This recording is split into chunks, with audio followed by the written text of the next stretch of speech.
सबके सब जो संविधान को मानने वाले लोग हैं रास्ते पे थे, सबके सब जो चाहते कि काला कानून मोदी वापस ले वो वहां प्रोटेस्ट के अंदर थे, सबके सब जो चाहते कि मुसलमानों की हक की जमीन मोदी अमित शाह ना खा जाए वो प्रोटेस्ट में थे। तो इतनी आपकी हैसियत नहीं है, इतनी आपकी हैसियत नहीं है कि एक असेंबली में जीत सको, बड़ी बड़ी बातें करते हो। आपके जैसे जितने मैंने राजनीतिक गुंडे देखे हैं, आपके जैसे राजनीतिक गुंडे मैंने बहुत देखे हैं। इतने दिनों के बाद टीवी पर आए हूं, ऐसे हिल रहे हो पत्ते की तरह, ऐसे हिल रहे हो, ऐसे हिल रहे हो।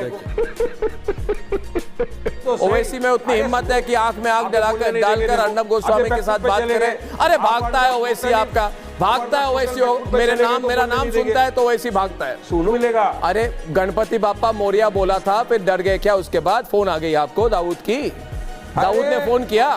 वारिस पठान बहुत जोर जोर से बोल रहे थे मुसलमानों की जमीन, मुसलमानों की जमीन। तो मैं पूछना चाहता हूं, मुसलमानों की जमीन है तो एक बताओ मुसलमानों के लिए हॉस्पिटल जो बनाओ, एक मुसलमानों के लिए स्कूल बनाओ, एक मुसलमानों के लिए कोई वृद्धाश्रम बनाओ। ये हुई ना बात। नमस्कार दोस्तों, जय जय श्री राम। दोस्तों स्वागत है आप सभी लोगों का एक और धमाकेदार डिबेट वीडियो में। तो आज के इस डिबेट वीडियो में हम लोग को देखने को मिलने वाले हैं न्यूज एंकर अर्नब गोस्वामी और दूसरी तरफ हमें देखने को मिलने वाले हैं वारिस पठान। दोस्तों आज का डिबेट वह वोट को लेकर चल रहा था जिसमें वारिस पठान डिबेट में हो हल्ला मचाने लगते हैं, जिसको लेके अर्नब गोस्वामी ने वारिस पठान को और इनके नेता असदुद्दीन ओवैसी को डिबेट में अच्छी तरीके से धोने लगते हैं। तो आज का ये डिबेट वीडियो काफी मजेदार होने वाला है, तो आप लोगों से अनुरोध है आप लोग वीडियो को शुरू से लेके अंत तक पूरा देखिएगा, तभी आप लोग को पूरा डिबेट समझ में आएगा। वीडियो अच्छा लगेगा तो वीडियो को लाइक कर दीजिएगा और हमारे चैनल को भी आप लोग सब्सक्राइब कर लीजिएगा। चलिए अब मेन वीडियो को स्टार्ट करके देख लेते हैं। चलो भाई देखो अब मैं क्या करता। दोस्तों ये 50 लोगों की भीड़, 50 लोगों की भीड़ क्या ये देश को चलाएगी? ये जो वक्फ के नाम पे तमाशा कर रहे हैं ना, ये जो वक्फ के नाम पे रास्ता रोकने की कोशिश कर रहे हैं, ये 50 लोगों की भीड़ है। और पूछता है भारत आज, क्या ये 50 लोगों की भीड़ वक्फ के नाम पर क्या सुप्रीम कोर्ट से ऊपर है? ये 50 लोगों की भीड़ वारिस पठान वाली, ये 50 लोगों का मोर्चा जो है, क्या ये संविधान से ऊपर है? ये क्या हो रहा है वक्फ के नाम पर? ये क्या हो रहा है? मैं आपको समझाता हूं दोस्तों, क्योंकि जब आप सड़क पर चलते हैं तब यही मेंटेलिटी होती है हमारी कि भाई संभल के चलो, भाई बचकर चलो, किसी को मारो मत और किसी को अपनी गाड़ी से आपको मारने न दे। मगर उस समय अगर सड़क पे 50 लोगों की भीड़ आ जाए और जबरदस्ती आपके गाड़ी को तोड़ने लगे, आपके ड्राइवर को पीटने लगे, जैसे बंगाल में हुई है ये 50 लोगों की भीड़, तब आपको लगता है कि देश में क्या हो रहा है, कोई कानून व्यवस्था है कि नहीं, कोई सिस्टम है कि नहीं इस देश में। दोस्तों अगर ऐसा चलता रहे भारत में, और ये हमारा भारत है, ये 50 लोगों की भीड़ वाला भारत नहीं है, ये 50 लोगों की मॉब वाला भारत नहीं है। ऐसा अगर चलता रहे तो मैं आज कह रहा हूं कि 10,000 लोग, 10,000 की भीड़ तंत्र चाहे तो पूरे देश के सड़कों को जाम कर देंगे। देशवासियों आज बहुत बड़ा सवाल है कि क्या ये 50 लोगों की मॉब, ये 50 लोगों की भीड़ जो चाहेगी वही करेगी? बंगाल में इन्होंने भगवा झंडा उतारा। मैं पूछ रहा हूं कि भगवा झंडे के साथ उनकी प्रॉब्लम क्या है? ये कहते हैं नहीं हमको वक्फ बचानी है। अरे आप वक्फ बचाओ, मगर भगवा झंडा क्यों उतार रहे हो? कौन होते हो तुम भगवा झंडा उतारने?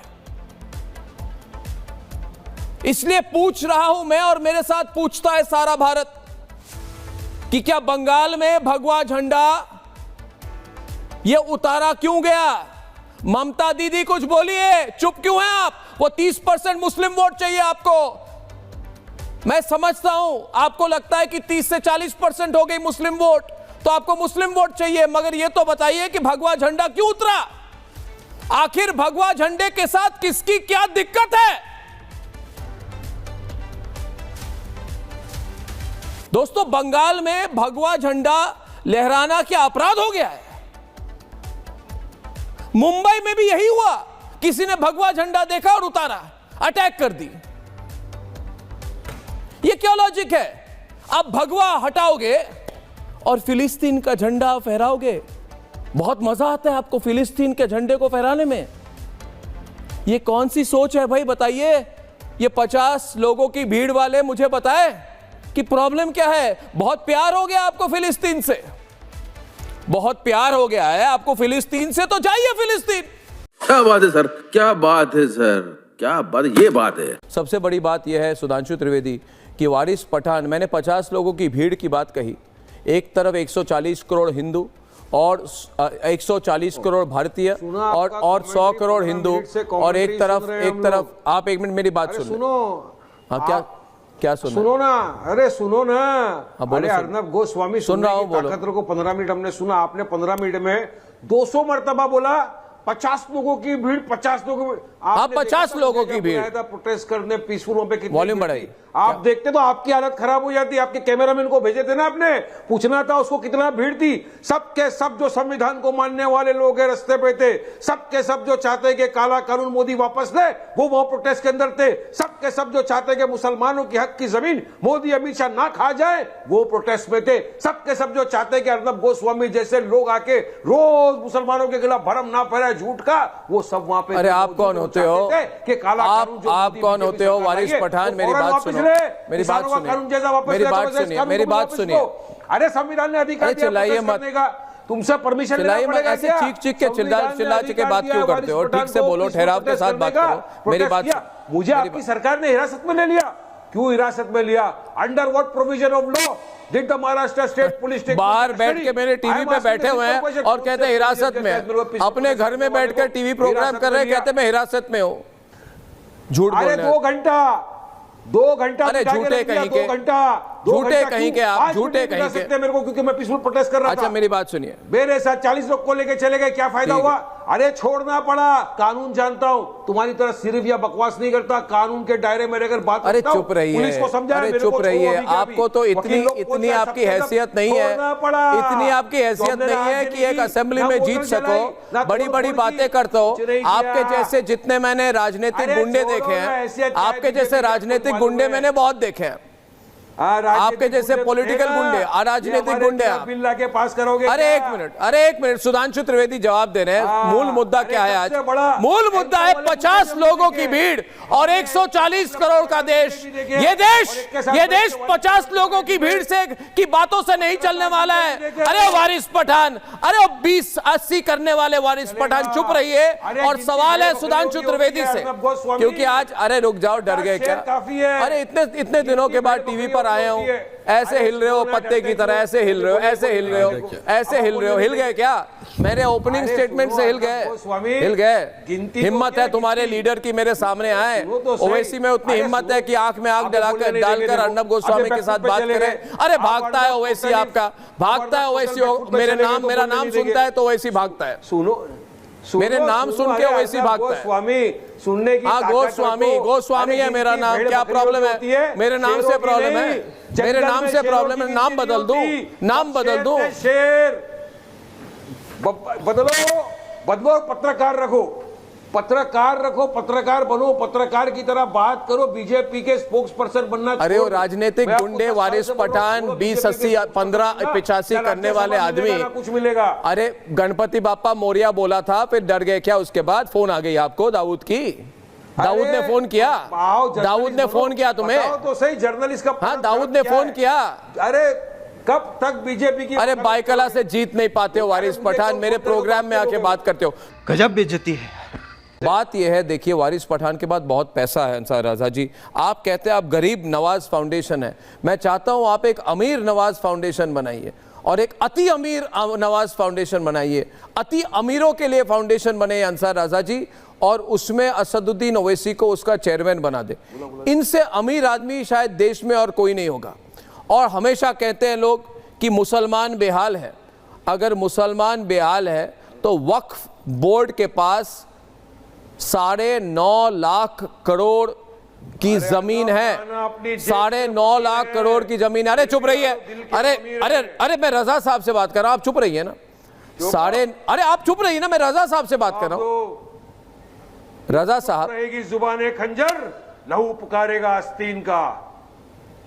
ठीक है, और जवाब देंगे, मुंह तोड़ जवाब देंगे। तुम्हारे 50 आदमी थे। कहाँ है आपके 50 की भीड़? कहाँ है तुम्हारी? तो टीवी का तुम्हारी 50 की भीड़ कहाँ है अभी? हजारों थे। अभी कहाँ है 50 की भीड़? हजारों थे, हजारों थे वहाँ। हाँ। अरे 60 लोग को तो पुलिस हिरासत में ले गया उठा के। 60 लोग तो थे ही नहीं तुम्हारे साथ। जवाब दे रहे 60 लोग तो थे ही नहीं तुम्हारे साथ। और कहते मैं सारे मुसलमानों के लिए बोलता हूँ, मैं मुसलमानों का आवाज हूँ, मैं मुसलमानों का आवाज हूँ। अरे अरे नहीं नहीं नहीं नहीं, सुधांशु जी, मैं सुधांशु जी, मूल मुद्दा क्या है? एक मिनट रजा, नहीं मूल मुद्दा, इंसाफ के लिए लड़ रहा हूं। अरे मूल मुद्दा ये क्या डिबेट हो रही है? नहीं, मूल वारिस पठान को साइड करिए, 20 करोड़ रजा साहब को लाइए और रजा साहब को और सुधांशु को। 4 लोगों को बोलने ही नहीं दे रहा है।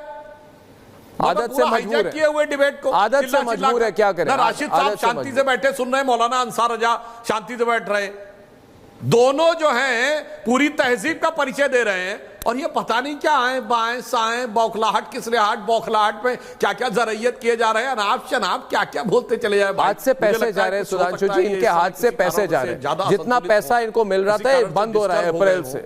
आप समझ जाइए वारिस पठान की हालत। हमारी जमीनें बहुत ज्यादा हो सकता है, बहुत सारी कॉमर्शियल प्रॉपर्टियां इनकी भी हो, इनके लोगों की हो, इनकी पार्टी के लोगों की हो, क्योंकि भाई हैदराबाद में तो आज तक हमेशा से इन्हीं का ही रहा है।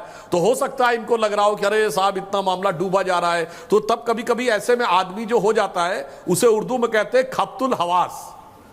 तो मुझे लगता है कि ये खप्तुल हवास होते नजर आ रहे हैं। वारिस पठान साहब, आप इतना तो वारिस पठान को दिखा दीजिए। इसीलिए मैं कहना चाहता हूं, देखिए एक गंभीर मामला है, इसको गंभीरता से देखना चाहिए। सरकार ने पूरी कानूनी प्रक्रिया के द्वारा एक काम किया और मैंने जो सवाल पूछा है कि गरीब मुसलमानों के लिए, आम मुसलमानों के लिए क्या क्या काम किए हैं वक्फ बोर्ड की जमीन में, बता दें। उसके बाद कहें कि हमारा ये हक मारा जा रहा, हमारा वो हक मारा जा रहा। हकीकत तो ये है कि ये मुस्लिम वोट के ठेकेदारों ने मुसलमानों का हक मार के रखा हुआ है।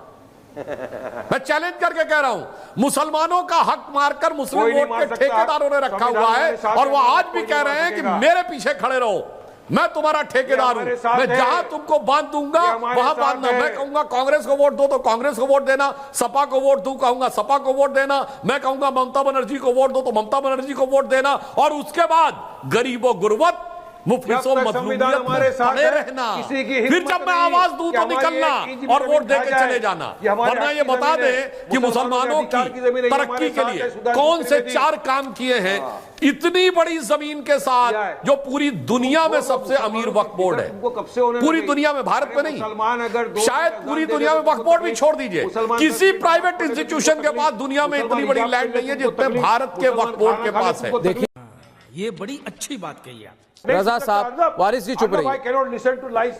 Arnab, I don't want to listen to lies and canards. भाग रहे हो क्या? Ears are aching. भाग रहे हो? I don't want to listen to lies and भाग रहे हो क्या? ना झूठ बोलेंगे, भाग रहे हो? ना झूठ बोलेंगे, भाग रहे हो? तो एक बार सच बोल दो सुधांशु त्रिवेदी। अरे भागता कौन है? भगा देता हूं। भागते नहीं, भगाते भगाते। और तुम जैसे को पहला भगाते, भगाएंगे भगाएंगे। तुम जैसे का मतलब क्या? हिंदुओं की बात कर रहे हो? तुम जैसों का मतलब क्या? सुधांशु त्रिवेदी जी ये कह रहे तुम जैसा, यानी कि हिंदुओं को भगाएंगे ये लोग। जमीन क्यों छीनना? वारिस पठान कह रहे भारत से हिंदुओं को हटाएंगे, तुम जैसों को हटाएंगे। तुम जैसा क्या?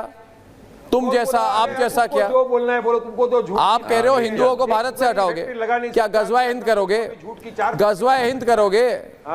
क्यों गजवा हिंद करने की? नहीं, गजवा हिंद करोगे देश के नहीं, सुधांशु जी इनको मैं पकड़ता हूँ, 1 मिनट। गजवा हिंद करोगे? हिंदू हिंदू हाँ? मैं 1 मिनट में जवाब देता हूं। तुम्हारे लिए क्या कर रहा है? अन्ना सुनिए, मैं 1 लाइन में जवाब देता हूं। देश के इतने बड़े चैनल पे बैठकर देश की इतनी छोटी सी पार्टी के नेता गज भर की जवान के साथ जो अनाप शनाप बोल रहे हैं, मैं वारिस पठान को चैलेंज करके कहता हूं, दुनिया में कोई मुस्लिम देश बता दीजिए जिसमें आप बैठ के टीवी पे ऐसे अनाप शनाप गवर्नमेंट के बारे में बोल सकते हो। मैं चैलेंज करके पूछ रहा हूं। अमा अरे मियां इसीलिए क्या तो मैं बात proud करते हैं, भारतीय वो तो कहना मुसलमान नहीं हूं। चाहिए। इसीलिए तो मैं proud मतलब भारतीय मुसलमान हूं। दो सीटें नहीं है जिस जिसने पार्टी donation देने को की, इसे नहीं कहते आप- हैं कि और तुम्हारे को सही जिसमें जवाब पानी देता हूं। कम होता है तली में उबाल जल्दी आता है। सुधांशु जी गए, बाकी दोनों ये लोगों थक को गए के साथ अन्याय नहीं होना नहीं चाहिए। सुधांशु जी, ये इनके 26 नर्वस मिनट ब्रेकडाउन से होने वाली है, इनके डिबेट को हाथों से hijack पैसा करके जा रहा बैठे हुए है। हैं। इनके कई ये प्रॉपर्टीज non-stop है बोल रहे हैं बाइकला 26 में, मिनट इनके से। प्रॉपर्टीज है, इनकी बहुत प्रॉपर्टी है वक्फ के नाम पे, इन्होंने पॉकेट में रखा हुआ है, इनके हाथ से जा रहा है, इनकी इनकम बंद हो रही है। ये रोएंगे 50 लोगों की भीड़ को जाके, इधर घूमते रहेंगे। चले जाइए अपने 50 लोगों की भीड़ को लेके मोर्चा चलाइए अपने घर के बाहर।